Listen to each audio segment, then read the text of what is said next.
Good afternoon, my lovelies, and this is part 2 of the Euki D900 dual dash cam. Now, I've got this fitted in the wife's T-Rock. So I did part 1 a couple of weeks ago just to show you what was in the box and all that good stuff. You definitely need to read the instructions on these guys because there's lots of features that you can never show, do a whole video on showing features because it would just bore you.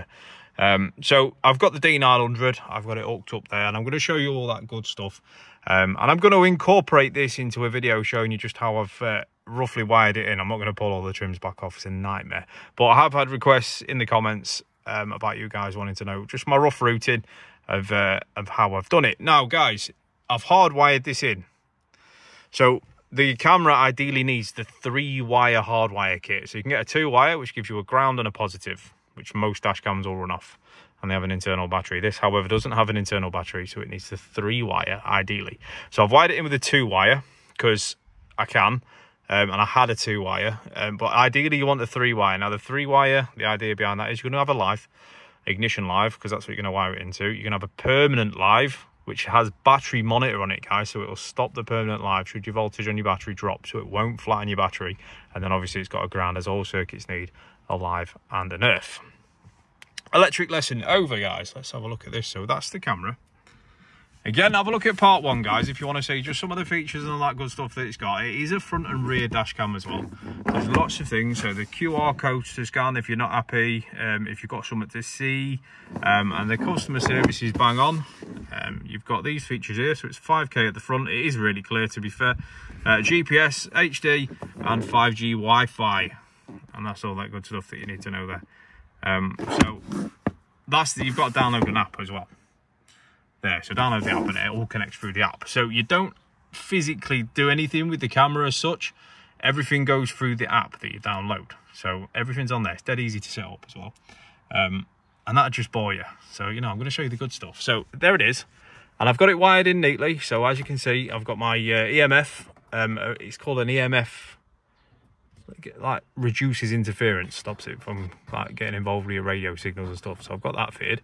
That came fitted, pre-fitted already, and I've obviously got the rear camera wired in there. I've gone as neat as I can into the headlining, so all the way across the top here, down here. So now you have got curtain bags. Never put a wire in front of curtain airbags. I've gone in and around. I'm nowhere near the curtain airbag. I'm up and around. Okay, very, very important, guys. You don't want to get any interference in them airbags because they'll trigger. So, and you'll see it's off now, and all I'm gonna do is turn the ignition off, and you'll get that, sounds like an ice cream van.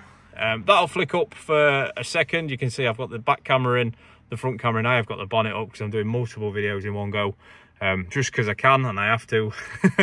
That screen will go off and it will show the time. Now, what I mean by having it 3-wired in, the time's wrong at the moment. It's actually 6:59. So the minutes are right, but the hour's wrong. And that keeps the memory alive, having that 3rd wire. So as you can see, I haven't got the 3rd wire, so the memory for the clock and the date is incorrect. Now, guys, it's quite important if you are sending a video to your insurance company that is spot on, okay? So be very, very mindful that you will need a permanent live to keep that going with a battery monitoring on it. Stop it dying. So you've got your main button here, which again, it's really irrelevant because everything you do is on the app. And your SD card slot just here.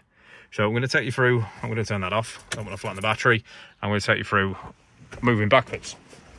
So I've literally gone across the trims, across this trim here as well, up into the roof, so you're nowhere near airbags.